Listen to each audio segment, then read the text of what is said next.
Hey everyone, welcome into the Thinking Crypto podcast, your home for cryptocurrency news and interviews. I'm your host, Tony Edward. On your way in, please hit that subscribe button as well as a thumbs up button and leave a comment below. If you're listening on a podcast platform such as Spotify or Apple, please be sure to follow and leave a 5-star rating.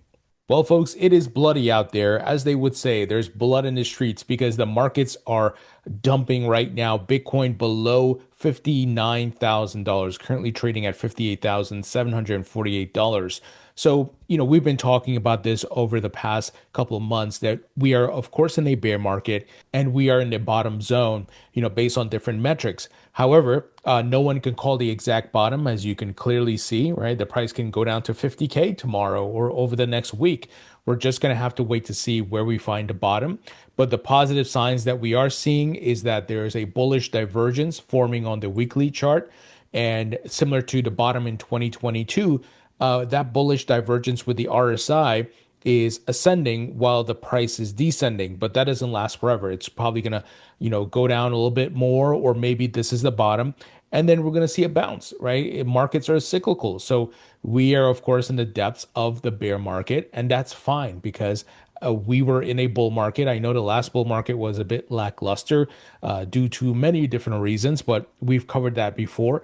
We want to look forward, and I believe there is a possibility for a strong reversal soon. Here's why I'm saying that. Bitcoin, with this move downwards, is in the oversold zone. So the RSI is below 30. So by the textbook, it is oversold. Now, the MACD on the daily did flip bearish, but it doesn't mean it's going to stay there for a long time. We've seen swings both ways. But I think, guys, we're going to be bottoming out soon, in my opinion. I don't necessarily think that we have to visit the 40Ks, as some people are saying that may happen in October. I just don't think so. But hey, look, you never know, right? We're talking probabilities here. But, I think the majority of the downside move is completed, right? Down from 126 down to 58K. So this is where patience is important, and you want to have some sort of dollar cost averaging strategy. I've been telling you guys, I'm accumulating, buying a lot of altcoins, which are down even more than Bitcoin is. So this is the nature of the beast. Obviously, do your own research, but you can see clearly based on the metrics and the data, we are seeing similar patterns that we've seen in the past. So I like this bullish divergence that's forming on the weekly chart. Now, another factor I've been telling you guys about is a lot of Bitcoin in circulation. About 53% of that is now held at an unrealized loss. So this is another signal that has flashed at the bottoms of these respective bear markets. And there's a bunch of other things like the Bitcoin MVRV 30 days still underwater. The 365, the 1 year, is still heavily underwater.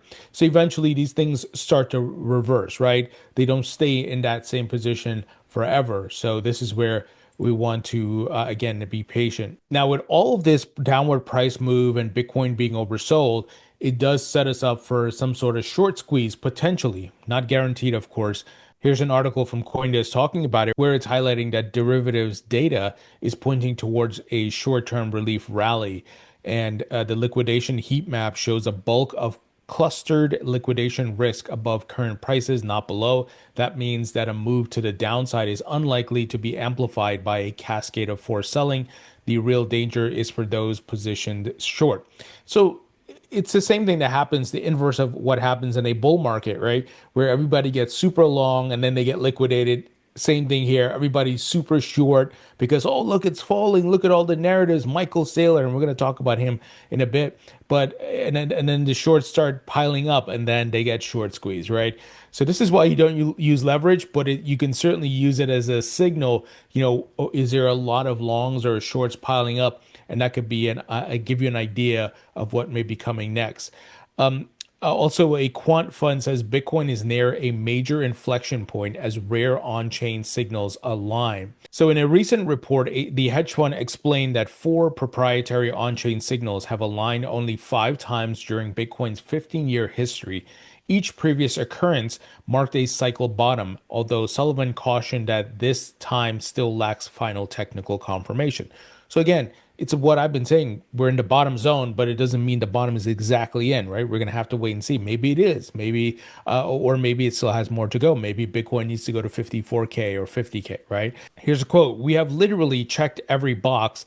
And except for a final pattern, Sullivan said in an interview with CoinDesk, either we have to break above the $82,000 pivot to confirm, or we have one final low. Call it between 54,000 and 57,000. Perhaps a wick to 48,000 to capitulate.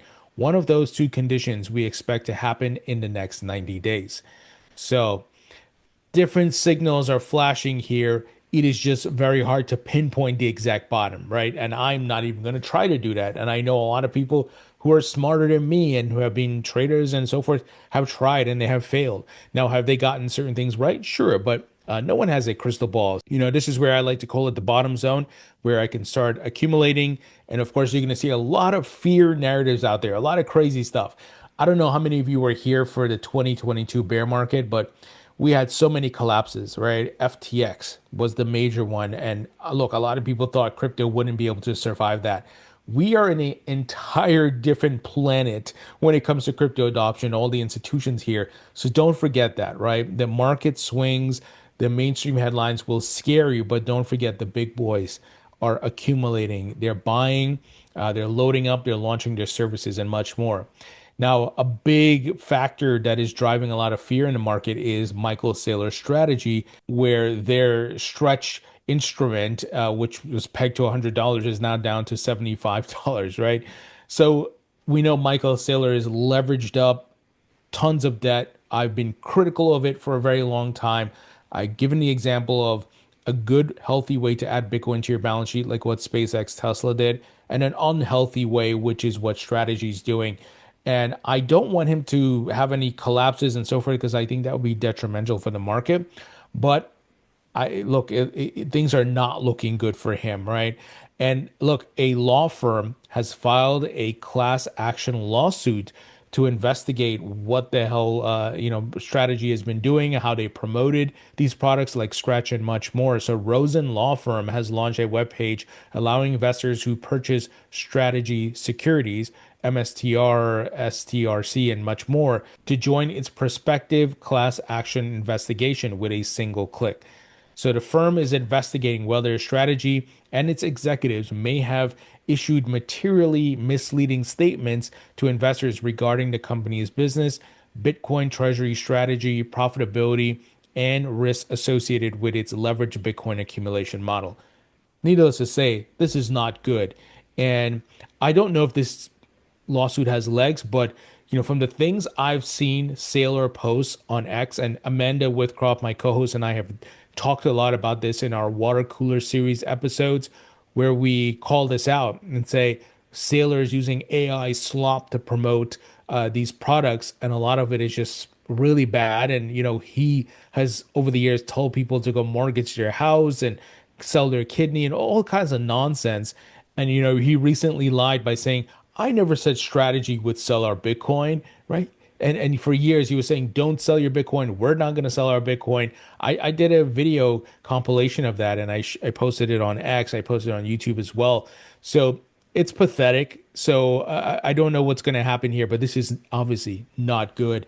And you don't be surprised if other law firms come out the woodwork to attack Strategy here, because I think Saylor set himself up for this with all the nonsense he's been doing.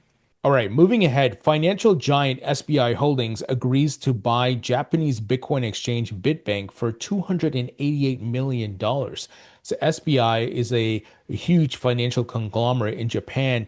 And just over the past couple of days, I reported to you guys the news of, they're working with Ripple, they're integrating RLUSD stablecoin. The CEO is very bullish on XRP. He's often put out statements and videos and much more. They were, I believe, if I'm not mistaken, invested in Ripple. So they continue to build their crypto business, which is incredible. Again, this is a financial conglomerate giant, I believe the largest in Japan.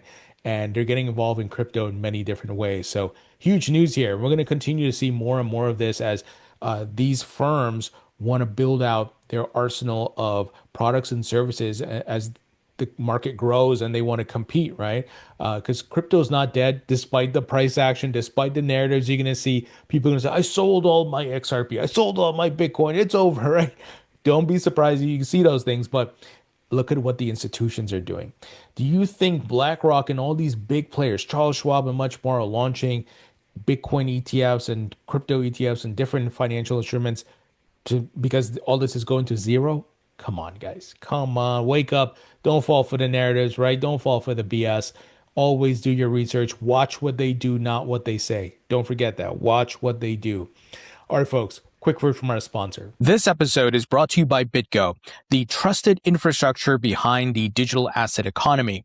If you're serious about crypto, whether you're an investor, institution, or building in this space, you already know security, compliance, and execution are everything. And that's exactly what BitGo delivers. With over a decade of experience and 5,500 plus institutional clients across 100 plus countries, BitGo provides a full suite of services, including qualified custody, trading, staking, financing, and stablecoin infrastructure, all in one platform. Let's break it down. Want to launch crypto services fast? BitGo's crypto as a service lets banks, fintechs, and platforms go live in as little as a couple of months without dealing with complex licensing or infrastructure. If you're looking to launch a stablecoin, BitGo offers a complete stablecoin as a service platform from reserves and smart contracts to compliance, built to align with the new US regulatory framework that is the Genius Act. Want to earn rewards on your crypto?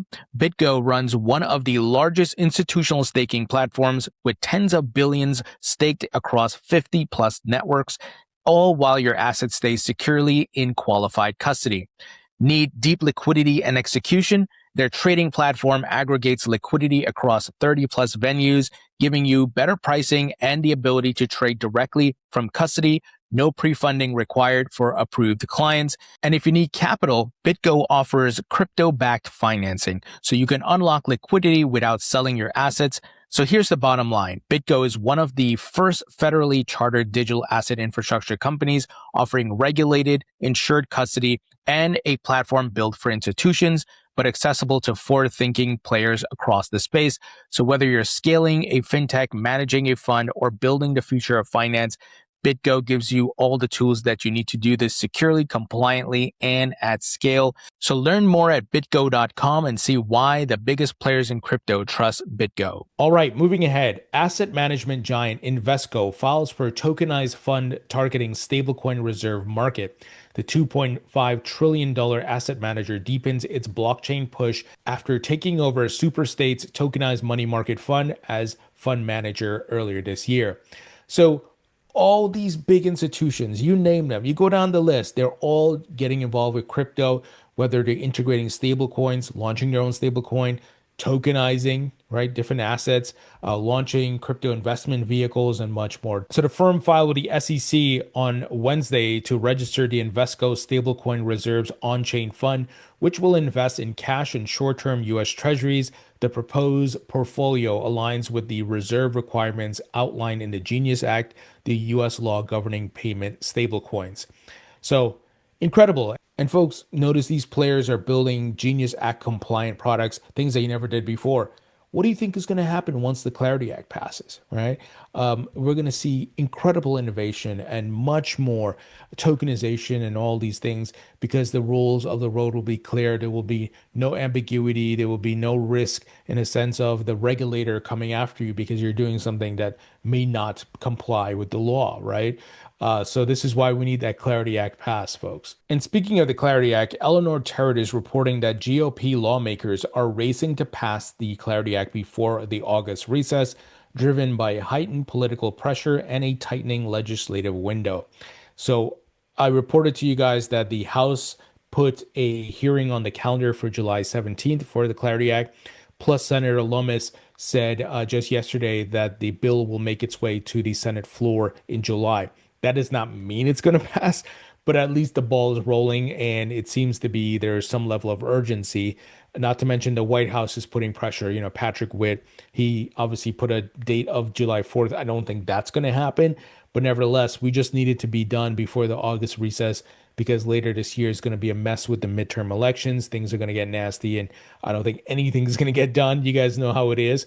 So hopefully we can get this bill passed, guys. Obviously, there's some headwinds with the banks, Jamie Dimon fighting, plus the ethics piece, but we're going to have to wait and see how it all pans out. All right, moving ahead, Circle and Nomura join forces to target a $440 billion daily foreign exchange market in Japan. So many of you know the stablecoin giant Circle, they issue USDC. They also have a Euro stablecoin, and the foreign exchange market is ripe for disruption with stablecoins, right? You think about the tokenized version of currencies in the FX market with instant settlement, real time transactions, and all these things. It would be a huge, massive disruption. So they form the partnership to launch a digital asset settlement business. The firms plan to deploy a corporate payment service in Japan as early as 2027.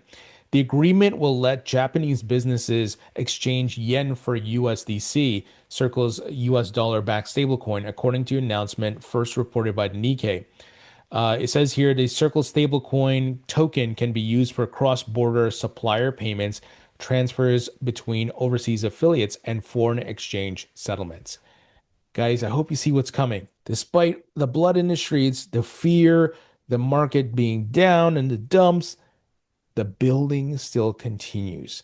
And unlike previous bull and bear markets, we have the big institutions here building the on-ramps for more capital to come in. Okay, final news item. Kraken is in talks to buy 15% stake in DeFi lender Aave at a $385 million valuation.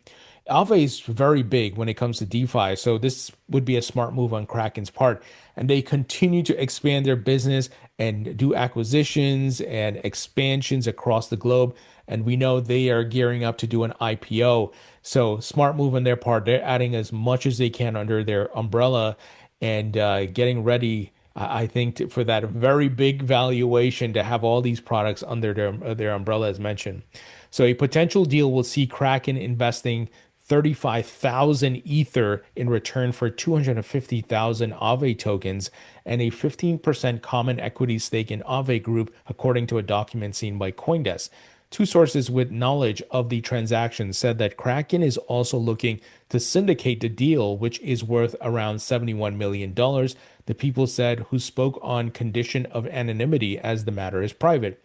According to a third source familiar with the company's plans, the investment would be the first in a series of deals aimed at building out Payward Asset Management. That's the parent company of Kraken, with the firm taking a more active role in DeFi and other investment opportunities.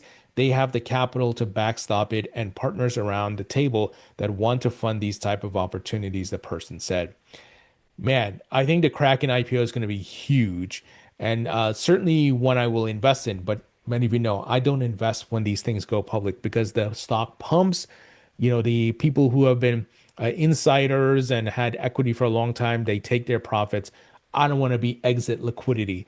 That's why I didn't buy the SpaceX IPO. I'm waiting for that thing to crash back down, and then I back up the truck and I buy at the low valuations. And once you guys learn that, when it comes, same thing with crypto as well as the stock market, to buy the blood and streets, that's when you start making money. That's what helped me to grow my investment portfolio to what it is, because I was not financially educated. I used to be like, oh, it's going public, I'm going to go buy, right? And don't get me wrong, if you buy and you have like a 10-year outlook, then it doesn't matter. But I want to maximize my returns. And also, if I want to take profits a year later, guess what? I will be in a better position to have higher returns by buying the lows, right? So I have more options. I'm better positioned, and I can exit earlier versus those who buy at the peak and then they have to wait a long time for the peak price to be broken. So hope you guys get it, and I hope that's helpful. But that's a journey I had to go through, and if you have gone through that journey and you understand it, congrats, because not a lot of people understand that. And hopefully these episodes and the content I put out with interviews are much more helpful for you guys, or educational along your financial journey to make a good return and boost up your retirement and your quality of life and much more. Folks, that's the news. Let me know what you think. Leave your thoughts and comments below. Hit the thumbs up button. Subscribe if you haven't as yet. Be sure to support the podcast by subscribing to my free email newsletter. It is 100% free. Link will be in the description. Grab a copy of my book on Amazon. It's available in paperback and digital. And check out my course at mycryptocourse.com. This is a comprehensive course that teaches you everything you need to know about crypto and blockchain tech. Right now, we have a huge sale. You can get 50% off the course price by using the code BEAR, BEAR at checkout. So get that huge discount, guys. Check out the course. It's packed with tons of value. It features expert commentary. No other crypto course out there offers that. So you got to check it out. Go to mycryptocourse.com. Folks, thank you so much for tuning in. I appreciate you all, and I'll talk to you all later.